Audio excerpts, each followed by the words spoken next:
Welcome back to the Bako Motorsports Power Hour. I'm Louis Amestoy, the host of this, and over there I have the one and only Jeff Evans joining us, who's been to Bakersfield Speedway many times through his career, filling in for the one and only Mike Griffith as he's doing today. We have Scott Schweitzer, who is the owner, operator, promoter, vice president, general manager, and president of the. Trying to give you a lot of different titles here. Man, I get more titles every week. We got to have a point of clarification. At the Bob Elias Hall of Fame, Jim Warren, is in the Hall of Fame. He was inducted in 1983, and of course, 3 March Meet championships. We were talking earlier because Jeff is on the Bob Elias Hall of Fame. Are you on the board? Is that right? What it is? Yes, there's a 20-member board of directors. 20-member board, and we're just talking about motorsports guys that have been in the Hall of Fame through the years. Obviously, some of the no-brainers would be Rick Mears, Jim Warren, James Warren, who the Ridge Route Terror, as we mentioned about, who won those 3 March meets. We were also talking about Kevin Harvick is in there. Marion Collins is in there as well. It doesn't always differentiate what sport they were without going through it individually. Yeah, George Schneider is another Indy connector, and Roger Mears, who did a lot of off-road racing. Rick's brother is also in. So there are there's as the old saying, there's probably could be more, but there's some pretty good, pretty much heavyweight names that are in there already. Yeah. The interesting one, we just talked about this before with Scott. One who probably should be considered would be the late Mike Mosier. Yeah, I mean, when you guys threw that question out, that's the first thing that came to my mind. Yeah. Obviously, the big impact that he has on racing and the speedway for sure, and it was a huge loss, and we seen that loss and seen how the shockwave it sent through there. So yeah, he's got my vote. Yeah, I mean that you mentioned Mike Mosier. I mean, as being influential. Well, I can just say that for someone, and again, I don't pretend to have a lot of expertise, but in motorsports, but Mike Mosier, when I was out there covering things, was just incredible helpful to me as a reporter, under the gun, making sure I had all the information. I mean, he was fun to listen to. I'm in the booth next to him, and he's having a blast up there, and just his personality just really made the experience out there so great, and the fact that he knew all the drivers and his background locally. I mean, he's just a really special individual. And Scott, you're right. You're just a void of losing a person who has been such a big part of it for so long. And you can't even. There's no way anyone could fill those shoes. And you just hope someone can come in and soften the loss. But it's impossible to fill the shoes. Yeah, it's been a big hurdle for us, obviously. But yeah, Mike. Mike was a friend to everybody, whether you knew him or not. I mean, he treated you like, family and made the experience out there fun. So, yeah, definitely has my vote. So. Right.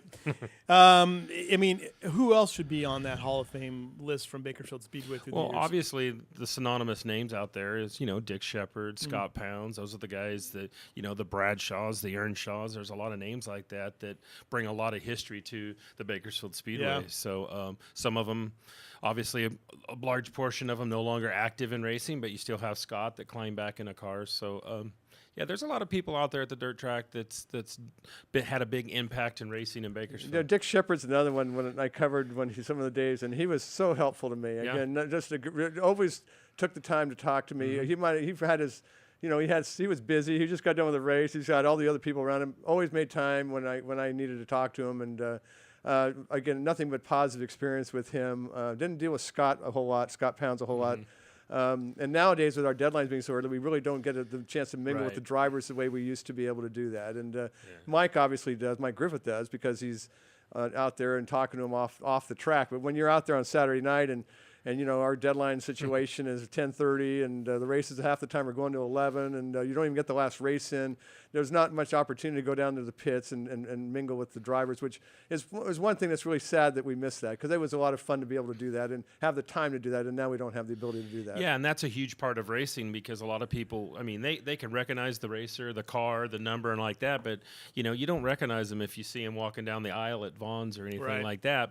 And where you can tie the fans into the racer is a great opportunity, and that's one of the huge parts of racing. Is you get down there, you see when they're done racing, the aftermath of what they're working on their cars and putting them away, and you get the driver right out of the car and get some good emotions and stuff. So, and you're right about the other thing, because these are local guys, whatever the divisions, and these are guys you're going to bump into. Half of them have their own car shops, and maybe they're the ones you're putting your cars back together, but they're also, as you said, you're bumping into them at the different places in town, and just and they're all so gracious. I've never had a negative experience with any of the people, whether it's the Mesa people, whether it's the people out at, and of course Mesa's so passe now. It's been so many years, but obviously the Speedway's been going around since what year did the Speedway open? June of 1946. So we're celebrating the 71st year, and we're one of the longest continually running tracks in the Western United States. They've held a race consecutive every year since. So it's a pretty good honor, and one of our longest, oldest businesses too. I mean, as far as consistency, I mean that's pretty amazing to be. Yeah, we're pretty honored to keep that going and to have that title. And it's when we meet in Reno in November to talk racing with all the other tracks, I mean, people know that. I mean, that Speedway has the history. So. Well, you kind of had, I'll have to admit that I had kind of a weekend of being assaulted on Facebook, being with a thing that we had in the paper on over the weekend. And I know you were feeling it too with a fire that you had involving sport mods or the sport mods. Yeah.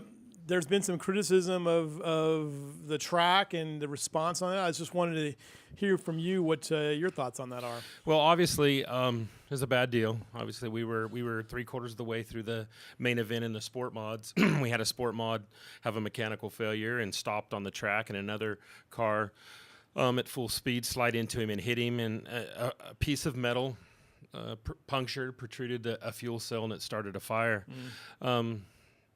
We have fire extinguishers. I mean, I know there's a lot of stuff going around on Facebook that we don't have anything, we're not prepared. We absolutely are prepared. We have full, firefighting equipment.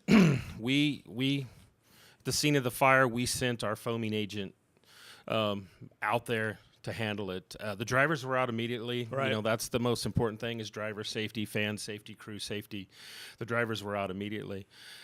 We had a mechanical failure with that system. We weren't able to spray our fire suppression foam on it. At that point, I personally called 911 to have the fire station, which is right down the street, come out and extinguish the fire. Being that it was a fuel fire, a large amount of flames, huge, big, at that point with our foaming agent not at our being able to use that, I instructed my guys not to go in with the hand bottles. The drivers were out. We know it was a fuel fire. We didn't know how much more fuel was in there. I didn't want to endanger 3 more guys trying to save equipment. Obviously, I'm devastated that we lost, got some cars hurt, some equipment. These guys work hard every day to pay for that equipment, and that's the last thing I want. But the main thing is people's safety, and so we didn't send any of the track guys in there because the fire department was on the way. So fire department came in, extinguished it, and due to the amount of water and stuff that they needed to use to put the fire out, we weren't able to continue the race, so we called it. So I'm not pointing fingers at anybody. It's my business. It's my fault. I'll correct the problem. I'll make sure that the equipment won't have that failure. The responsibility obviously lies on me. There's a lot of speculation that the track, we're not ready to handle fires. We don't have fire extinguishers. And again, that's just preposterous, just social media.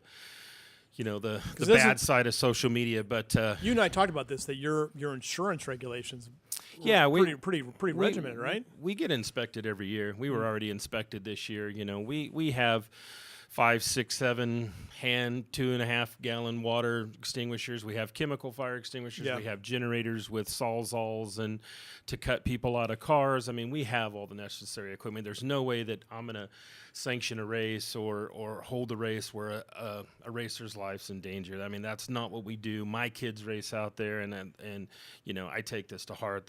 I'm not out there just to get a paycheck. This is my business. I mean, you told me of all my titles in the beginning. And this is what I do. So, driver safety is everybody's safety is number one. So, and with that being said, and that's the reason when the drivers were out right away, and our system failed, I instructed my guys not to go in there because, like I said, one of the cars had a 32-gallon tank. One of them had a 22-gallon tank. So we had 50-plus gallons of race fuel there that was on fire. We didn't know how much it burned, how much potentially would burn or what less. So unfortunately, it's a bad situation. We'll correct it. Now, previously there was a fire that was last year with one of, I can't remember which one it was. It was a midget, that we extinguished all of our hand extinguishers. We got the water truck over there and put it out. That was back in 15, I believe. from that point, we advanced to a better foaming agent, and that's what we have. And we have it in our stuff. It's cold fire. It's a great product. It does the job. Unfortunately, like I said, with our large system, it had a mechanical failure and wasn't able to shoot it off. I've corrected it. We're working on it. I'll have a procedure where I maintain it, take care of it, watch it, so that doesn't happen. Moving forward, I mean, and this is the heat of the moment. As I mentioned before, we had an incident over the weekend with some political cartoons that caused us some pain, and I've worked hard to correct those issues. And but how do you reach out to the drivers and to the crews and everybody else? Do you have a meeting with them, or what are your steps? Well, obviously with my staff, we'll meet with them, and first I had to figure out the problem, see what happened, see what steps I need to be done. I just had a short text message with one of the drivers, and we are going to get together later in the week.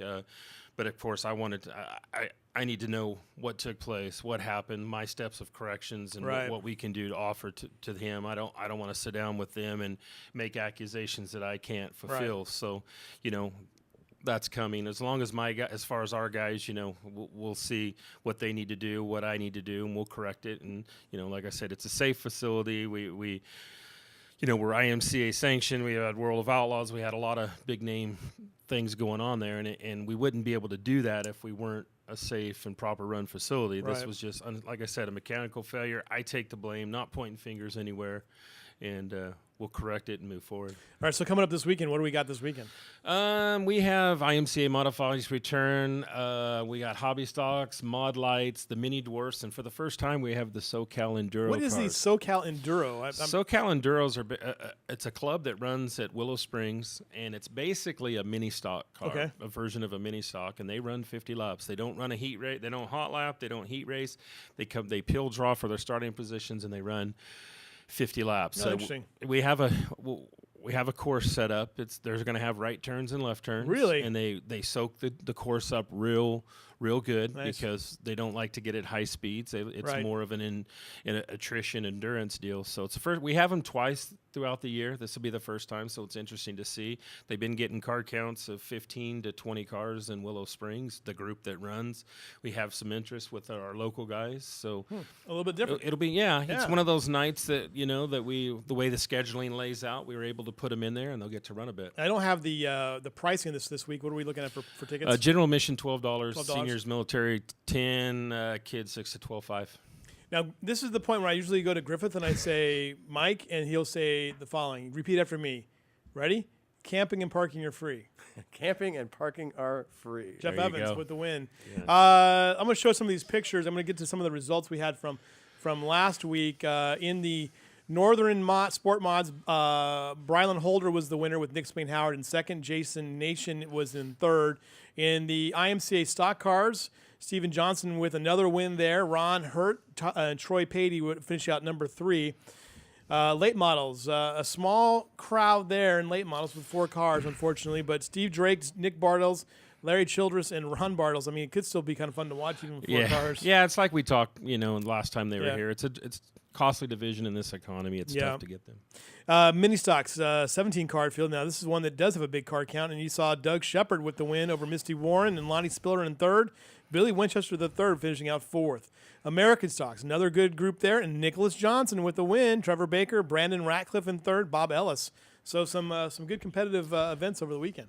It is good time at the racetrack. I have to give a compliment to Nicholas Johnson, 15 years old in the American stocks, got his first win. Yeah. We've been calling it predicting it for weeks, and he got that first win. The kid's been working hard, and he did a great job. And Doug Shepard hasn't raced a lot this season, and came out in the mini stock, and that's a tough class, and a lot of the women. So we finally got a man to dominate for the night. Mini stock has been dominated by women for 2 or 3 years now. Doug did a great job. That's a great picture right there. Look at that picture right there. That is bad to the bone. Mr. Tom Mocht, who I got to return his phone call. He called me a bunch of times this time. I didn't get a chance to talk to him. I'm in deep trouble. Oh boy, there's gonna be a lot of those beeped out words. Absolutely. If you didn't answer, absolutely.